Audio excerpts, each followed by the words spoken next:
to get tomorrow are not a measurement of the love that your guy has for you. Akasakupa flowers doesn't mean that they don't love you, sir. Akasakupa chocolate doesn't mean that they don't love you, or the diamond or anything else money can buy. It's not a measurement of love on its own. We still love, you know, even though it's not money. So tomorrow, come tomorrow. Otherwise, if you don't get these guys, the personal relationship is strained. Get it. If they don't give you anything, it doesn't necessarily mean that they don't like you, or they don't love you, or they don't care for you.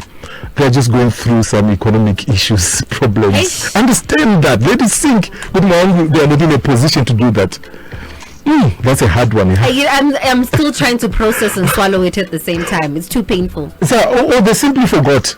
Should one be crucified for forgetting? I have been speaking about Valentine's since 9 o'clock. But some of the gifts I need